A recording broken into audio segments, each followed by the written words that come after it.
അസ്സലാമു അലൈക്കും വറഹ്മത്തുള്ളാ. എന്തായി എല്ലാരും എത്തിയാ? ഏ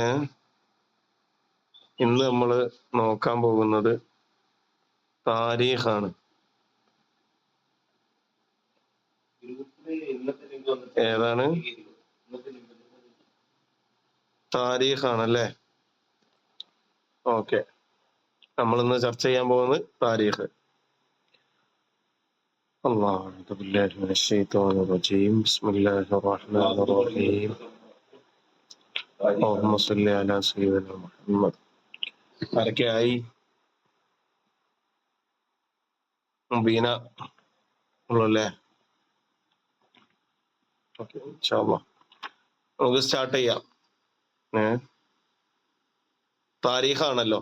താരീഖാകുമ്പോ പൊതുവെ നമ്മുടെ ചർച്ച മൊത്തം എന്തായിരിക്കും? ചരിത്രപരമായിരിക്കും. അത് തന്നെയാണ് താരീഖിന്റെ ആദ്യ പാഠത്തിൽ നമുക്ക് അബ്ബാസിയ ഭരണകൂടത്തിനെ കുറിച്ച് പറയുന്നുണ്ട്. ആദ്യ പാഠത്തിൽ ഉമവിയ ഭരണകൂടത്തെ കുറിച്ച് പറയുന്നുണ്ട്. രണ്ടാമത്തെ പാഠത്തിൽ അബ്ബാസിയ ഭരണകൂടത്തെയും മൂന്നാമത്തെ പാഠത്തിൽ ഉസ്മാനിയ ഭരണകൂടത്തെയാണ് പറയുന്നത്. അതിനുശേഷം പിന്നെ ഇന്ത്യയുടെ സ്വാതന്ത്ര്യവും ഇന്ത്യയിലെ മുസ്ലിം രാജാക്കന്മാരും അങ്ങനെ ഇന്ത്യയിലേക്കും കേരളത്തിലേക്കും ചരിത്രം നീങ്ങി വരും.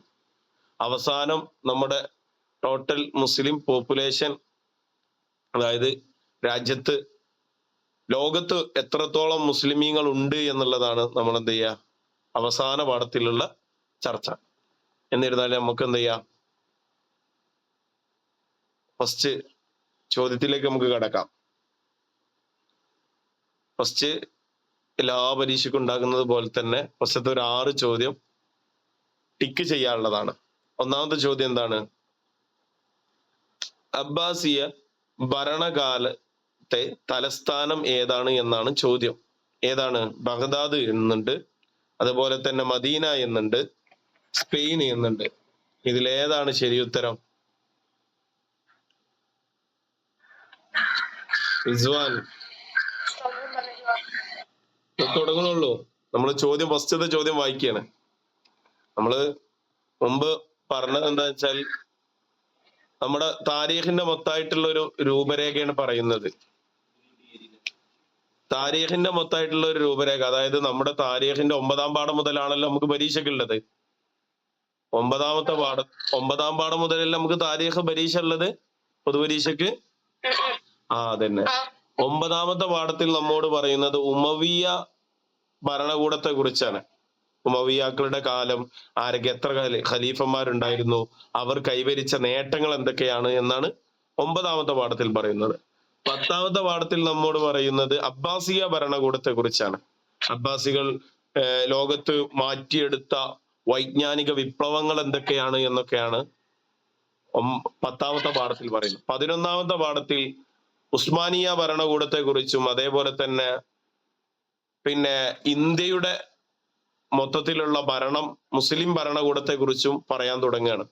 അതിനുശേഷം 2 പാഠങ്ങളിലായി ഇന്ത്യയിലെയും അതുപോലെ തന്നെ ഇന്ത്യയിലെ വൈജ്ഞാനികവും അതുപോലെ തന്നെ ആത്മീയവുമായ കാര്യങ്ങൾക്കൊക്കെ ചുക്കാൻ പിടിച്ചിരുന്ന ആളുകളെ കുറിച്ചാണ് പിന്നെ 11, 12, 13 പാഠങ്ങളിൽ പറയുന്നത് ഇൻഷാ അല്ലാഹ്. പിന്നെ അവസാന പാഠങ്ങളിലായിട്ട് നമുക്ക് പറഞ്ഞു തരുന്നത് ലോകത്തുള്ള മൊത്തം മനുഷ്യന്മാർ, അതായത് മുസ്ലിം ജനത ലോകത്ത് ഓരോ രാജ്യങ്ങളിലും എത്ര ഉണ്ട്,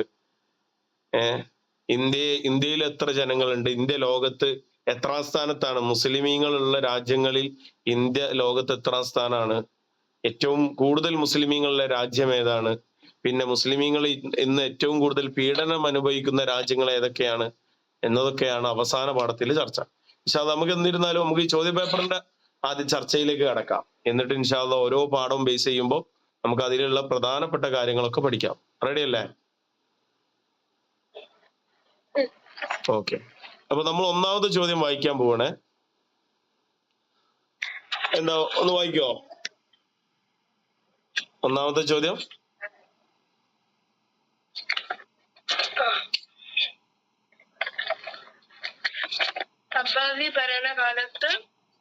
കാലത്ത് തലസ്ഥാനം ഏതാണ് ഇപ്പൊ ഇതില് അബ്ബാസി ഭരണകാലത്ത് തലസ്ഥാനം?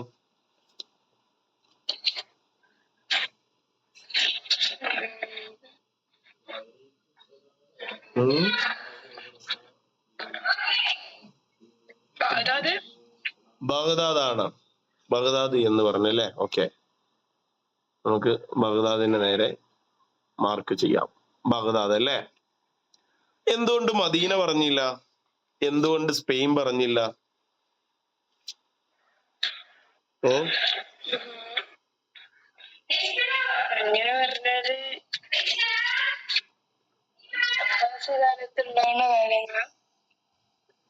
അബ്ബാസി കാലഘട്ടത്തിൽ കൂടുതലായിട്ടുള്ള ചർച്ചകൾ മൊത്തം ഏതിനെ കുറിച്ചാണ്? ബഗ്ദാദിലാണല്ലേ, ബേസ് ചെയ്തിട്ടാണല്ലേ? അപ്പൊ മദീന എവിടെ നമ്മൾ പഠിച്ചിരുന്നത്? ഏത് ഖിലാഫത്തിന്റെ കാലത്താ മദീന വന്നിരുന്നത്?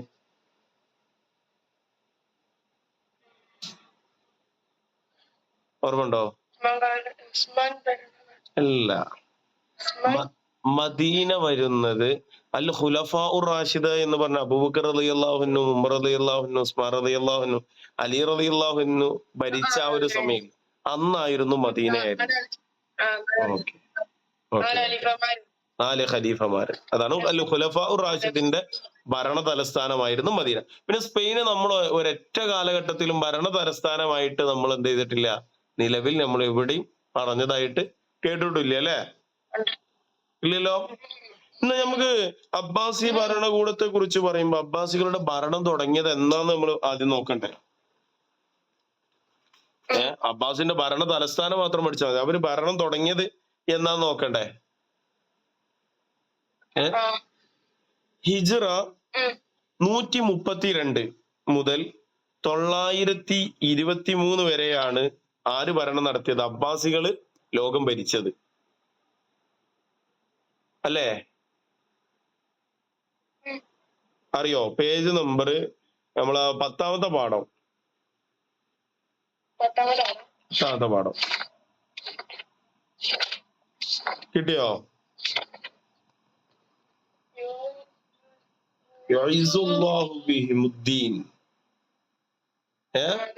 അതാണ് പാഠം, അതന്നെ പാഠം. ഓക്കെ, അപ്പോ ആ പാഠത്തിൽ നമ്മൾ എന്ത് ചെയ്യുന്നുണ്ട്, പറയുന്നുണ്ടല്ലോ, ഹിജ്റ 132 തുടങ്ങി 923 അവസാനിക്കുന്നത് വരെ നീണ്ടു നിന്ന ഭരണാന്ന് അല്ലേ? റെഡിയാണല്ലേ? അവിടെ നമുക്ക് ഈ ഒരു വർഷം നമുക്ക് ഓർത്ത് വെക്കാൻ എന്തെങ്കിലുമൊക്കെ ഒരു ഐഡിയ ഉണ്ടോ? ഈ വർഷങ്ങൾ ഓർത്ത് വെക്കണ്ടേ? തുടക്ക വർഷം ഓർത്ത് വെക്കണം. എന്തെങ്കിലും നിങ്ങൾ എന്തോ ഒരു ഐഡിയ കണ്ടിട്ടുണ്ടാവല്ലോ ഓർത്ത് വെക്കാന്.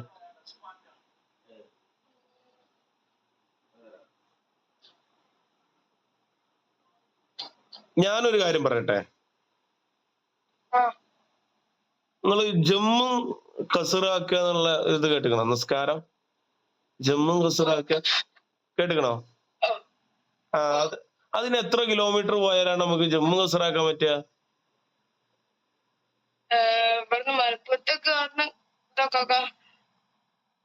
അങ്ങനെയാണ്. നമുക്കൊരു നിശ്ചിത കിലോമീറ്ററിന് കണക്ക് പറയാൻ പറ്റുമോ? 132 കിലോമീറ്റർ 132 കിലോമീറ്റർ ഉണ്ടായാലാണ് ജമ്മു കസറും നമുക്ക് പറ്റുള്ളൂ. അതേ കിലോമീറ്ററിനെ കണക്കുമെന്നാണ് അബ്ബാസി ഭരണകൂടം തുടങ്ങുന്നത്. 132. ഓക്കെ, അല്ലാന്നുണ്ടെങ്കിൽ പിന്നെ നമ്മൾ എന്ത് പഠിക്കേണ്ടിണ്ടാവും? ഉമവിയ ഭരണകൂടം അവസാനിച്ച വർഷം പഠിക്കേണ്ടിണ്ടാവും. ഉമവിയ ഭരണകൂടം അവസാനിച്ചതും 132. അപ്പൊ ഒരു കാരണത്തിൽ നിന്ന് തന്നെ, ഒരു സാധനത്തിൽ നിന്ന് തന്നെ നമുക്ക് കൂടുതൽ പഠിക്കാൻ കഴിയും. അതായത് ഉമവിയ ഭരണകൂടം അവസാനിച്ചത് ഹിജ്റ 132. അബ്ബാസിയ ഭരണകൂടം തുടങ്ങിയതും ഹിജ്റ 132. റെഡി അല്ലേ? റെഡി. ഓക്കെ,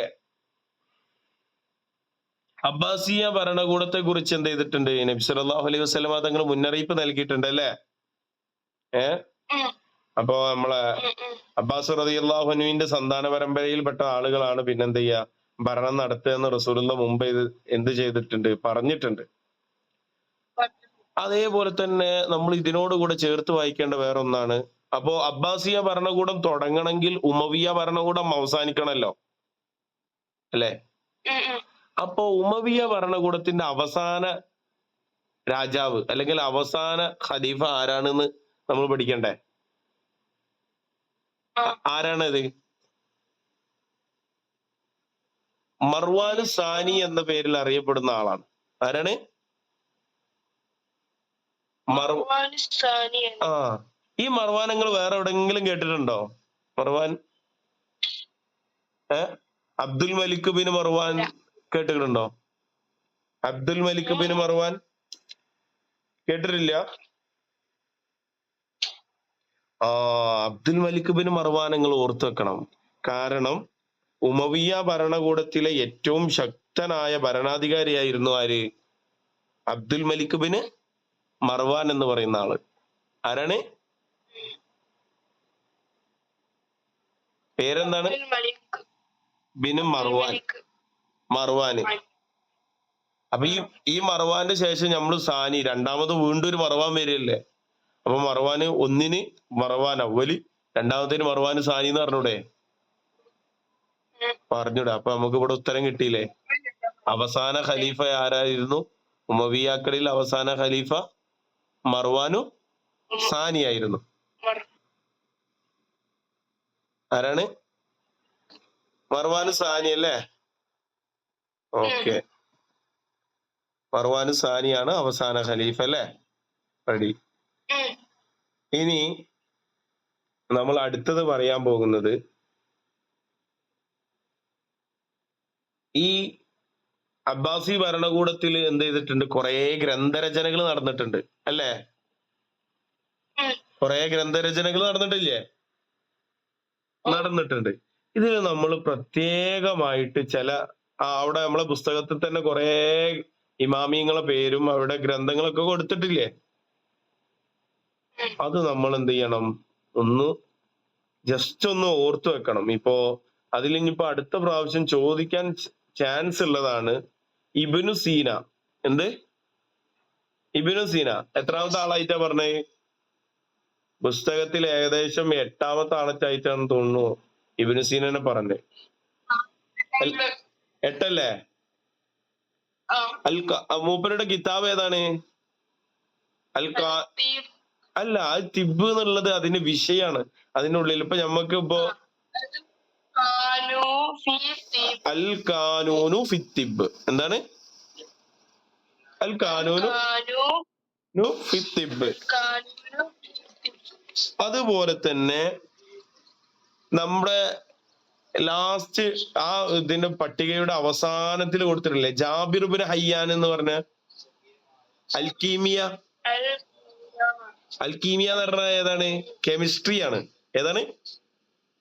കെമിസ്ട്രിക്കാണ് അൽക്കീമിയ എന്ന് പറയാ. അത് നിങ്ങൾ എന്ത് ചെയ്യാം? നല്ല നോക്കി വെക്കണം. ഇവരെ ആണ് ഈ പരീക്ഷയ്ക്ക് കൂടുതലായിട്ട് ചോദിക്കാൻ ചാൻസ് ഉള്ള ആളുകൾ.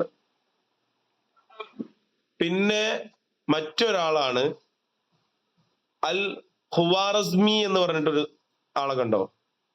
നമ്മുടെ അവസാന പട്ടികയുടെ അവസാന രണ്ടാമത്തെ പേജ് ഇല്ലേ? പട്ടികയുടെ രണ്ടാമത്തെ പേജ്, അതിൽ 3ാമത്തെ ആളെ നോക്കാണ്. അൽ ഖുവാറസ്മി കിതാബുൽ ജബർ. കിതാബുൽ ജബറിന്റെ മുസന്നിഫ് അല്ലേ? ഓക്കെ, ഈ 3 ആളുകളെ നമ്മൾ എന്തായാലും എന്ത് ചെയ്യണം? പഠിച്ചു വെക്കണം കേട്ടോ. ഈ 3 ആളുകളെ പഠിച്ചു വെക്കണം. കാരണം ഈ എക്സാമിന് ചോദിക്കാൻ സാധ്യതയുള്ള 3 ആളുകളാണ്. ഇൻഷാ അല്ലാഹ് അതിലുള്ള 1-2 നമ്മൾ ഈ പരീക്ഷ പേപ്പറിലും വരുന്നുണ്ട് ഇൻഷാ അല്ലാഹ്. എന്നാ നമുക്ക് ബാക്കി നോക്കിയാലോ? ബാക്കി ചോദ്യം. ഓക്കെ, ഒന്നാം യുദ്ധത്തിൽ പരാജയപ്പെട്ടു. ആരാ പരാജയപ്പെട്ടത്? ഇപ്പോ നമ്മുടെ മുഹമ്മദ് റിഷാൻ CP. അതാരാണ്? ആളാരാ? Hello, Rihan CP. നിങ്ങളെ റിഹാൻ, നിങ്ങളെ പേര് അതന്നെയാണ്? റിഹാനാണല്ലേ, മാഷാ. പിന്നെ നിങ്ങൾ ഇതിന് ഉത്തരം അറിയോ? ഒന്നാം ലോക മഹായുദ്ധത്തിൽ തുർക്കിയാണ്. മാഷാ അല്ലാ, തുർക്കിയാണല്ലോ ഉത്തരം. യെസ്, തുർക്കി അല്ലേ. ഓക്കെ. എന്തുകൊണ്ടാണ് റോമും അതേപോലെ തന്നെ ബ്രിട്ടീഷുകാരൊന്നും ആവാഞ്ഞത്?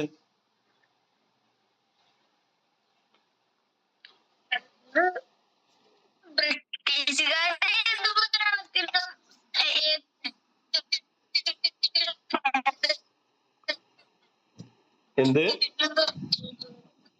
ബ്രിട്ടീഷുകാര്? എടോ, ബ്രിട്ടീഷുകാരല്ലായിരുന്നു അന്ന് ഭരിച്ചിരുന്നത്. അന്ന് ഭരണകർത്താക്കൾ ആരായിരുന്നു? ബ്രിട്ടീഷുകാരായിരുന്നു. ആ, പിന്നെ റോമോ? റോം അങ്ങനെ എന്ത് ചെയ്തിട്ടില്ല, യുദ്ധങ്ങൾക്കൊന്നും പോയിട്ടില്ല അല്ലേ, വല്ലാതെ യുദ്ധങ്ങൾക്കൊന്നും പോയിട്ടില്ല. തുർക്കിയാണ് പിന്നെയും കുറച്ച് വിജയിച്ചു എന്നൊക്കെ പുസ്തകത്തിൽ പറഞ്ഞല്ലേ. Okay okay okay. അപ്പോ നമ്മൾ 50-ാമത്തെ പേജ് എടുത്ത് നോക്കണേ, നിങ്ങളെ പുസ്തകത്തിൽ 50-ാമത്തെ പേജ് ഒന്ന് എടുത്ത് നോക്കണേ. അതിലുണ്ടാകും ഏറ്റവും അവസാന പാരഗ്രാഫിൽ ഉണ്ടാകും എന്ത്? തുർക്കി പരാജയപ്പെട്ടു അല്ലേ, തുർക്കി. അപ്പൊ നമുക്ക് ആ പാഠത്തിൽ നിന്നാണ് ചോദ്യം വന്നത്. റെഡി അല്ലേ? ഈ പാഠം എന്താണ് നമ്മോട് പറഞ്ഞത്?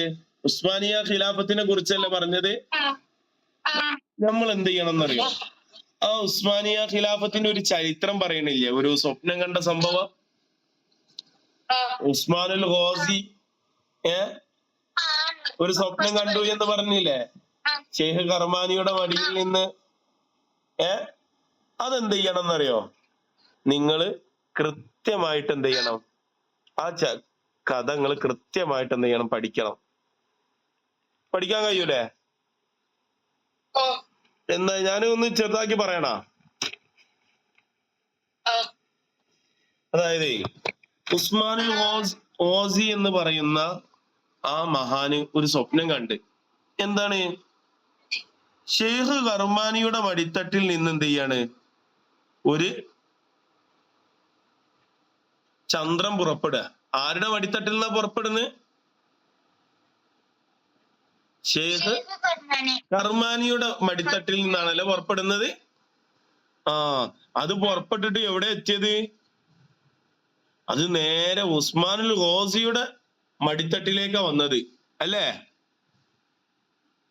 അപ്പൊ നിങ്ങൾ ഇങ്ങനെ ആലോചിക്കാണ്. അപ്പൊ നിങ്ങൾക്ക് ഇത് പഠിക്കാൻ നല്ല സിമ്പിൾ ആയിട്ട്, നിങ്ങൾ രണ്ടാളങ്ങളും നിങ്ങളെ ഒരു സുഹൃത്തിനെ, ഇപ്പോ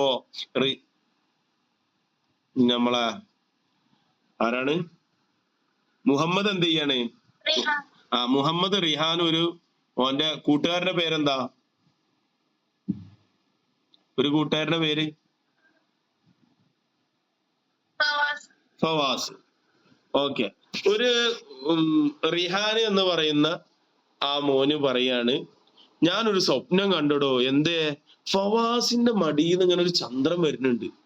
ആ ചന്ദ്രൻ നേരെ വന്നുകാണ്ട് എങ്ങോട്ടാ വന്ന? ഈ മടി എന്ന് പറഞ്ഞാല് മനസ്സിലാകൂല, മടിത്തട്ട്. എന്താണ് മടിത്തട്ട് എന്ന് പറഞ്ഞാ? നമ്മളൊക്കെ ചെറുപ്പത്തിൽ ഉമ്മ എവിടെങ്കിലും പോയിരുന്ന നേരെ ഉമ്മാന്റെ മേത്ത് കയറിയിരിക്കല്ലേ ചെയ്യാ, ഉമ്മാന്റെ മടിയിലാണ്ട് ഇരിക്കും അല്ലേ. റെഡി അല്ലേ? മടിത്തട്ട് മനസ്സിലാവാത്തവരുണ്ടാവില്ലേ, നമ്മളൊക്കെ ചെറുപ്പത്തിൽ കൊറേ ടൈം ഇരുന്നവരാണല്ലേ അതില്. അങ്ങനെ എന്ത് ചെയ്തു അറിയോ? ഉസ്മാനുൽ ഗോസി തങ്ങൾ പറയാണ്, ഞാൻ ഷെയ്ഖ് കർമാനിയുടെ മടിത്തട്ടിൽ നിന്നൊരു ചന്ദ്രൻ ഇങ്ങനെ വന്നിട്ട് ഇന്റെ മടിത്തട്ടിക്ക് ഇങ്ങനെ വരുന്നത് ഇങ്ങനെ സ്വപ്നം കാണാ.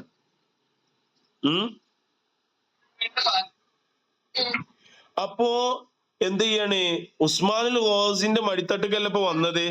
അപ്പൊ ഉസ്മാനുൽ ഗോസിയുടെ പൊക്കിളിൽ നിന്ന് എന്ത് ചെയ്യാണ്, ഒരു വലിയ മരം ഇങ്ങനെ മുളച്ചു വരിക. അതിങ്ങനെ മുളച്ചു വന്നിട്ട് ഇങ്ങനെ പന്തലിച്ച് നിക്ക, മൊത്തമായിട്ട് ഇങ്ങനെ പന്തലിച്ച് നിക്ക. ഈ സ്വപ്നം എന്ത് ചെയ്തു? ഇതിങ്ങനെ പന്തലിച്ച് നിക്കണ കാര്യമാണ് ഉസ്മാനുൽ ഗോസി തങ്ങൾ സ്വപ്നം കണ്ടത്. ഈ കണ്ട സംഭവം എന്ത് ചെയ്തു? കർമാനിനോട് പോയി പറഞ്ഞു കൊടുത്തു. ഷെയ്ഖ് കർമാനിനോട് പോയി പറഞ്ഞു കൊടുത്തു. അപ്പൊ കർമാനി തങ്ങൾ പറയണ ലക്കൽ വിഷാറ ബി മൻസിബി സുൽത്താനത്തി എന്ന് പറഞ്ഞില്ലേ? ലക്കൽ വിഷാറ എന്ന് നമ്മളെ പാടല്ലേ? അത് ഇതിലേക്കാണ് സൂചിപ്പിക്കുന്നത്. അതായത് ഷേഖ് കർമാനി തങ്ങൾ പറഞ്ഞതാണത്. നിങ്ങൾക്ക് അതിൽ എന്തുണ്ട്? ഒരു സന്തോഷ വാർത്ത ഉണ്ട്. ഇങ്ങളയിലാണ് ഇനിയിപ്പോ എന്ത് വരാൻ പോകുന്നത്? ഉസ്മാനിയ ഖിലാഫത്ത് വരാൻ പോകുന്നു. അതായത് രാജാധികാരം, ഉസ്മാനിയ രാജാധികാരം ഇങ്ങളിലേക്ക് വരാൻ പോവുകയാണ് എന്നുള്ളതിന്റെ അടയാളാണ്. ഇത് കണ്ടറിഞ്ഞ ആര്? കർമാനി തങ്ങൾ എന്ത് ചെയ്തെന്ന് അറിയോ? ഷെയ്ഖ് കർമാനി തന്റെ മോളെ ആർക്ക് കെട്ടിച്ചു കൊടുത്തത്? ഉസ്മാനുൽ ഖോസിക്ക് കെട്ടിച്ചു കൊടുത്തു. കാരണം ഇനി രാജാവാൻ പോവല്ലേ, അപ്പൊ ഇന്റെ മോൾ ആരാവും? രാജ്ഞിയാവൂലേ? റെഡി അല്ലേ? അങ്ങനെ എന്ത് ചെയ്തു? കർമാനിന്റെ മോളെയാണ്, ഷെയ്ഖ് കർമാനിന്റെ മോളെയാണ് ആര് കെട്ടിയത്? ഉസ്മാനുൽ ഖോസി തങ്ങള് കെട്ടിയത്. ഇനി ഞാൻ ചോദിക്കട്ടെ, ഉസ്മാനിയ ഖിലാഫത്തിന്റെ ആദ്യ ഭരണാധികാരി ആരാണ്?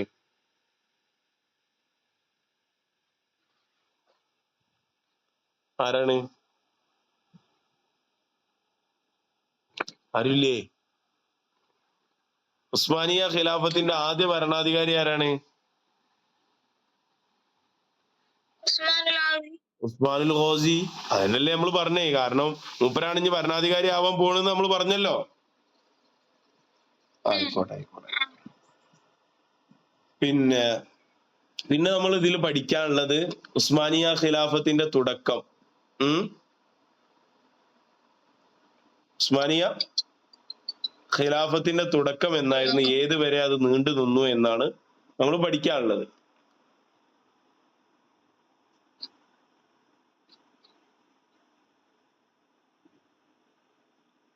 ഓക്കെ, ഇൻഷാ അല്ലാഹ്.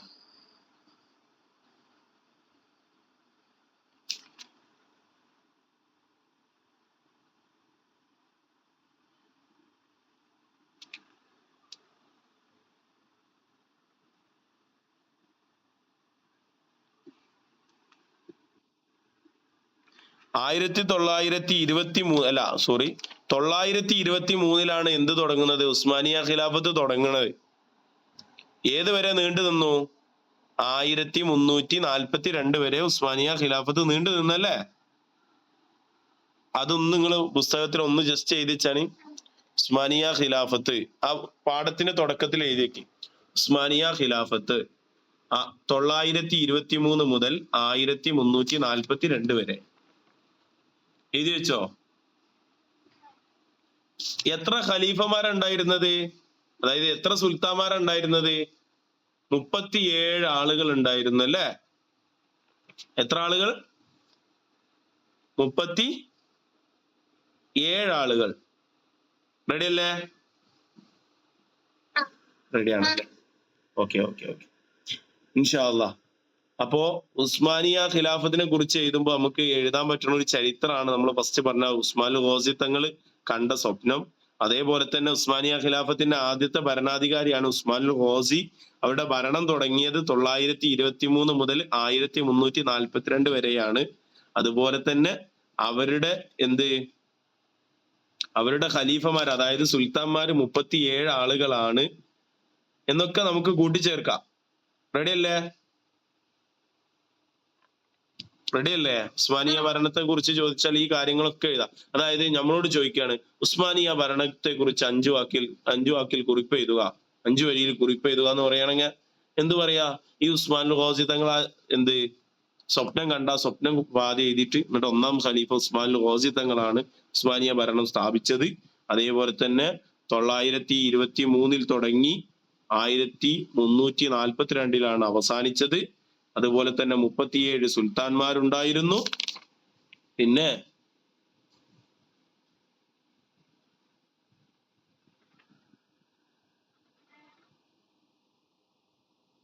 ഉസ്മാനി ഭരണത്തിന്റെ തലസ്ഥാനം ഇസ്താംബുൾ ആയിരുന്നു. ഉസ്മാനിയ ഭരണകൂടത്തിന്റെ തലസ്ഥാനം ഇസ്താംബുൾ ആയിരുന്നു. അപ്പൊ നമുക്ക് ഇപ്പൊ കുറെ തലസ്ഥാനങ്ങൾ നമ്മൾ പഠിച്ചില്ലേ? ഖിലാഫത്ത്, അതായത് അല്ല ഖുലഫാഉർ റാഷിദീങ്ങളുടെ ഭരണ തലസ്ഥാനം ഏതായിരുന്നു? മദീന. ഉമവിയ ഭരണകൂടത്തിന്റെ ഭരണ തലസ്ഥാനം ഏതായിരുന്നു?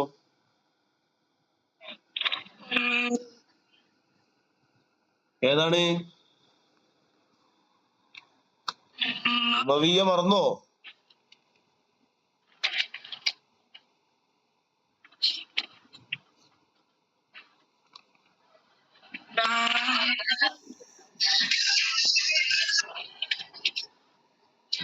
മറന്നല്ലേ? ഏ എവിടെയാണ്?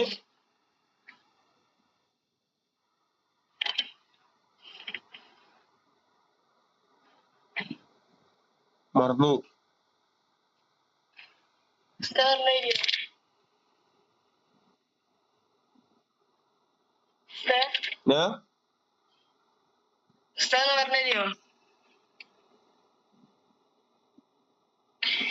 നമ്മളവിടെ പറഞ്ഞില്ലേ ഖിലാഫത്തുൽ ഉമവിയ കുടുംബം ഏത്? ബനു ഉമയ്യ കുടുംബത്തിലേക്ക് പോയി എന്ന് പറഞ്ഞ് ആര്? മുആവിയ റളിയല്ലാഹു അൻഹുവിന്റെ. അവിടെ നിങ്ങൾ വായിച്ചോ? വായിച്ചോ നിങ്ങളത്? പേജ് നമ്പർ, പാഠം നമ്പർ 9. 44-ാമത്തെ പേജല്ലല്ലോ, 40 അല്ലേ? 40 ആവും. അതിലുണ്ട്.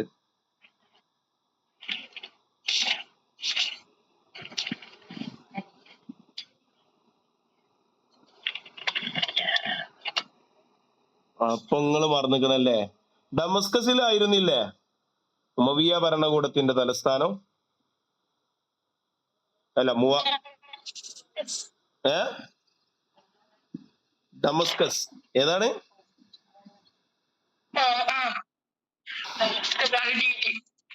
എവിടുന്ന് കിട്ടി? കിട്ടിയതൊന്ന് വായിച്ചാ ജി. എവിടുന്ന് കിട്ടിപ്പ? ഉമവിയ മസ്ജിദ് തുടങ്ങിയ മനോഹരവും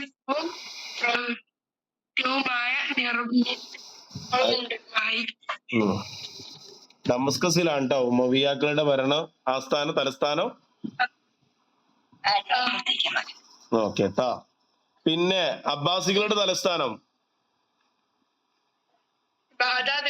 പിന്നെ ഉസ്മാനികളുടെ തലസ്ഥാനം?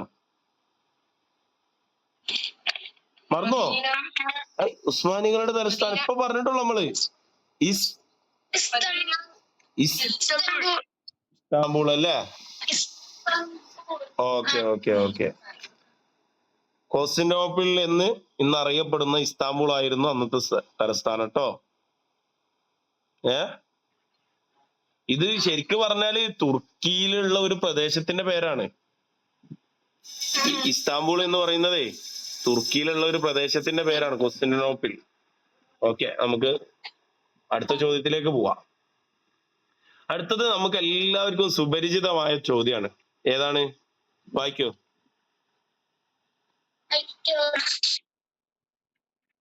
ഐക്യവർഷം. ആമുൽ ജമാ. നല്ല സിമ്പിൾ ചോദ്യം അല്ലേ? ഐക്യവർഷം. ആരുടെ കാലത്താണ് ഐക്യവർഷം ഉണ്ടായത്? അങ്ങനെ ഒരു ചോദ്യം പ്രതീക്ഷിച്ചൂടെ? ഇന്നേ വരെ പരീക്ഷയ്ക്ക് ചോദിക്കാത്തൊരു ചോദ്യമാണ്. ആരുടെ കാലത്താണ് ഐക്യവർഷം ഉണ്ടായത് എന്നുള്ള ചോദ്യം ഇന്നേ വരെ പരീക്ഷയ്ക്ക് ചോദിച്ചില്ല. ആ ചോദ്യം നിങ്ങൾക്ക് പ്രതീക്ഷിക്കാം. ഞാനൊക്കെ പരീക്ഷയ്ക്ക് ചോദ്യം ഇടുന്ന ആളാണ്. ഞാൻ എന്തായാലും ഇടും.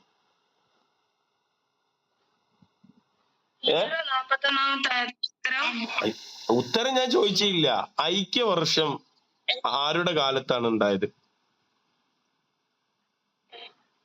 മുആവിയ ബിനു അബി സുഫിയാന്റെ കാലത്താണ്. എന്തുണ്ട്? ആരുടെ കാലത്താ? മുആവിയ ബിനു അബി സുഫിയാന്റെ കാലത്താണല്ലേ? എന്താണ് ഈ ഐക്യവർഷം ഉണ്ടാവാനുള്ള കാരണം എന്താണെന്നറിയോ?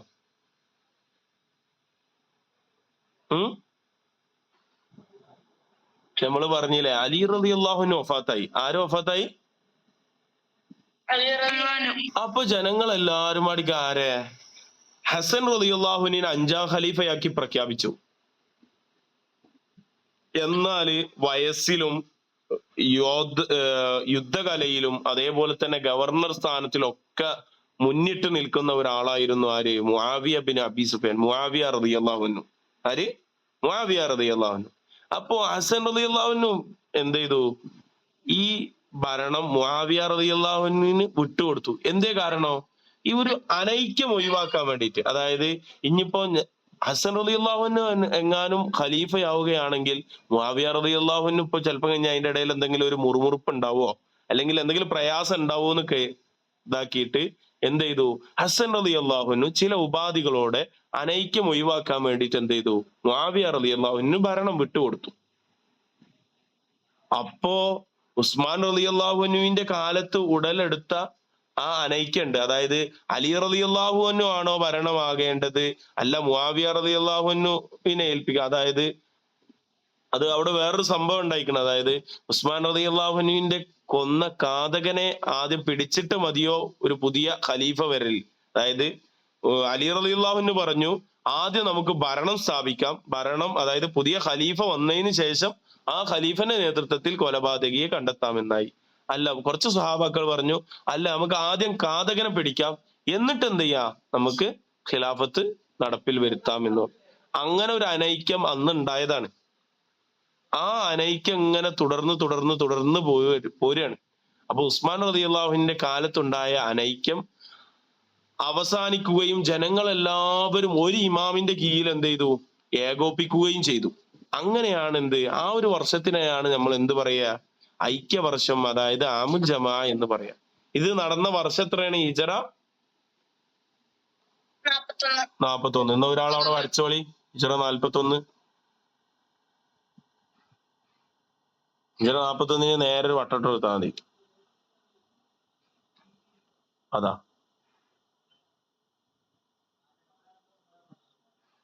റിസ്വാനും പോയി, രണ്ടാളും എന്താ ഫുള്ളായില്ലേ വട്ടം? ആ, മൊത്തമായിട്ടൊരു കുത്തിവരായോ? ഇല്ലല്ലോ. ആയിക്കോട്ടെ. അടന്നോട്ടെ, അത് മതി. ഇപ്പൊ എല്ലാവർക്കും തിരിഞ്ഞി. തുർക്കിയും പിന്നെ ഹിജറ 41 അവിടെ ഉത്തരങ്ങളായി വന്നത്. പിന്നെ അടുത്ത 4-മത്തെ ചോദ്യമാണ്, ഖിലാഫത്ത് എന്ന മുസ്ലിം വൈക്കൂ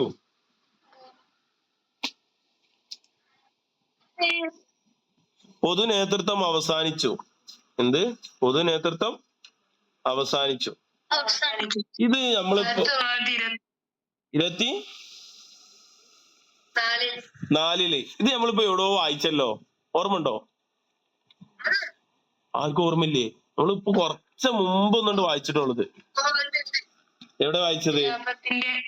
ഏത് ഖിലാഫത്തിന്റെ സമയത്ത് നമ്മളിത് വായിച്ചത്?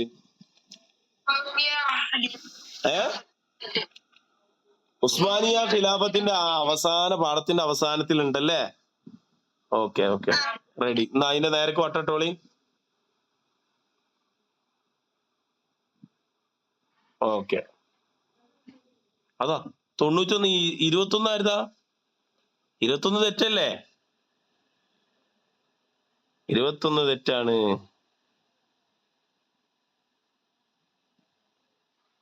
ഞാൻ വരച്ചാലോ. 41 റെഡി ആയില്ലേ? ആയിക്കോട്ടെ. നമുക്ക് അടുത്ത ചോദ്യം നോക്കാം. അടുത്ത ചോദ്യം എന്താണ്?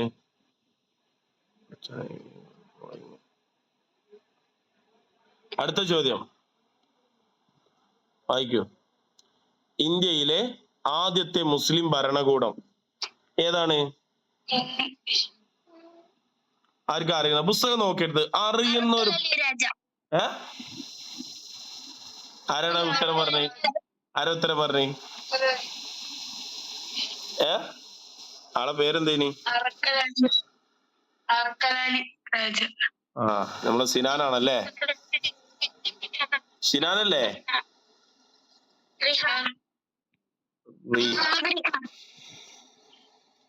മറ്റോന്റെ പേരെന്തേനി? സിനാനാ? വെണ്ണക്കോടുള്ള ആളെ പേര് സിനാന്. ഓക്കെ. മറ്റേ റിഹാന്റെ നാട് എവിടെയാണ്? റിഹാന് നാട് വഴിക്കടവ്. വയനാടല്ലേ?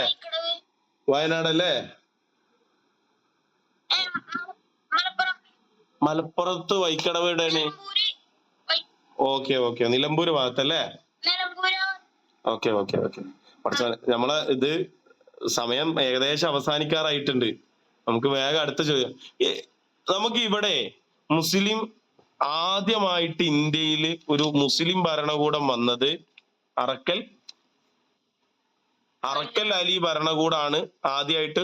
അലിയുടെ ആ നമ്മുടെ 53-ാമത്തെ, അതായത് പേജ് നമ്പർ ഓർമ്മയില്ല, പാഠം 12 ഇല സിന്ധി വൽ ഹിന്ദ് എന്ന് പറഞ്ഞ പാടല്ലേ? അതിൽ ആദ്യത്തെ ഫസ്റ്റ് പാഠത്തിൽ തന്നെ ഉള്ള ഫസ്റ്റ് 2ാമത്തെ പാരഗ്രാഫ് 3ാമത്തെ പാരഗ്രാഫ് എന്നുണ്ട്. ഇന്ത്യയിലെ ആദ്യത്തെ മുസ്ലിം ഭരണകൂടം കണ്ണൂരിലെ അറക്കൽ അലി രാജകുടും.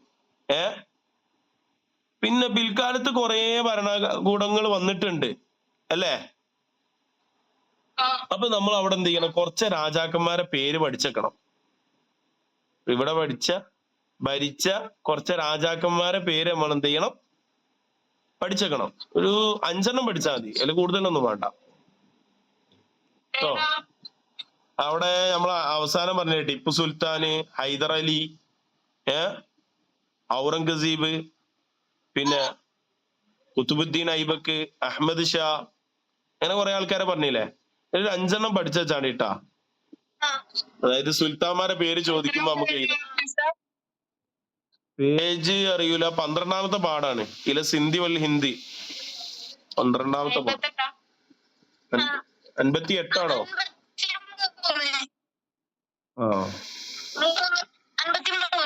53 അല്ലേ? ഓക്കെ. അപ്പൊ ഏതാണ്? അറക്കൽ അലി രാജവംശാണല്ലേ? പിന്നെ നമ്മള് ആ പാഠത്തില് എന്ത് പറയുന്നുണ്ട് എന്നറിയോ? മുൻകാലത്തുള്ള നമ്മുടെ മുസ്ലിം രാജാക്കന്മാര് ഭരിച്ചപ്പോഴുള്ള മൊത്തത്തിലുള്ള നേട്ടങ്ങളെ പറ്റി പറയുന്നുണ്ട്. എത്രണ്ണം പറയുന്നുണ്ട്? 10 എണ്ണം പറയുന്നുണ്ട്. ആ 10 എണ്ണത്തിൽ നിന്ന് 5 എണ്ണം നിർബന്ധമായിട്ട് നമ്മൾ പഠിക്കണം. എത്രണ്ണം? 5 എണ്ണം നിർബന്ധമായിട്ട് പഠിക്കണം.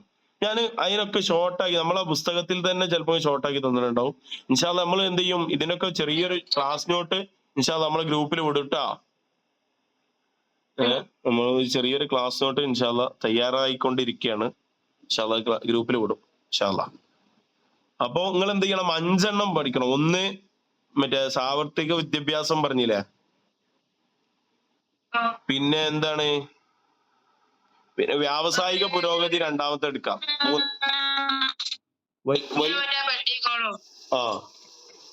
പിന്നെ വ്യാവസായിക പുരോഗതി എടുക്കാം. പിന്നെ സാമ്പത്തിക വളർച്ച എടുക്കാം. പിന്നെ അങ്ങനെ നമ്മൾ സാമ്പത്തിക വളർച്ച എടുക്കുമ്പോ തന്നെ നമ്മൾ എന്തുകൂടെ നോക്കണം? അതിനൊപ്പം തന്നെ വേറൊരു അതിന്റെ കുറച്ച് എഴുതാൻ പറ്റിയ ഒരു ചെറിയ 1-2 വരിയിൽ എഴുതാൻ പറ്റിയ വാക്കുകൾ കൂടെ നമ്മൾ കൂട്ടിയെടുക്കണം കേട്ടോ. ഇൻഷാ അല്ലാഹ്. നമുക്ക് 6ാമത്തെ ചോദ്യം നോക്കല്ലേ? നമ്മൾ സമയം ഇപ്പൊ അവസാനിക്കും, അതുകൊണ്ടാണ്. മുസ്ലിമീങ്ങൾ വലിയ പീഡനം അനുഭവിച്ചു കൊണ്ടിരിക്കുന്ന രാജ്യം ഏതാണ്? സൊമാലിയാണോ, ഫലസ്തീനാണോ, തുർക്കിയാണോ? അത് നമുക്ക് എല്ലാവർക്കും സിമ്പിൾ ആയിട്ട് പറയാൻ പറ്റല്ലേ? ഫലസ്തീനാണെന്ന് നമ്മൾ പേപ്പർ മാധ്യമങ്ങളിലൂടെ ഒക്കെ കൂടുതൽ വായിച്ചുകൊണ്ടിരിക്കുകയാണ് അല്ലേ? ഫലസ്തീൻ, ഇസ്രായേൽ. എന്നാലും ഫലസ്തീനിൽ ഇപ്പൊ നിലവിൽ വെടി നിർത്തിയിട്ടുണ്ട് കേട്ടാ. ഫലസ്തീനില് യുദ്ധം അവസാനിപ്പിച്ചു എന്ന് ഇസ്രായേൽ പറഞ്ഞു. 15 മാസങ്ങൾക്ക് ശേഷമാണ് ഇസ്രായേൽ വെടി നിർത്തുന്നത്. ഇൻഷാ അല്ലാഹ്. ഇതുപോലെ തന്നെ അവിടെ എന്ത് പറയുന്നുണ്ട്? അത് നമ്മുടെ അവസാന പാഠാണ്, താരീഖിലെ അവസാന പാഠാണ്. നമ്മുടെ ലോകത്തുള്ള മൊത്തം മുസ്ലിമീങ്ങളുടെ അളവ് എത്രയാണ്? ഓരോ രാജ്യം, ലോകത്തെ ഏറ്റവും കൂടുതൽ മുസ്ലിമീങ്ങളുടെ രാജ്യം ഇന്തോനേഷ്യയാണ്. 2ാം സ്ഥാനാണ് ഇന്ത്യക്ക്. പക്ഷെ ന്യൂനപക്ഷങ്ങളുള്ള മുസ്ലിമീങ്ങൾ ന്യൂനപക്ഷങ്ങളായിട്ടുള്ള രാജ്യങ്ങളിൽ ഏറ്റവും കൂടുതൽ മുസ്ലിമീങ്ങളുള്ള രാജ്യം ഇന്ത്യയാണ്.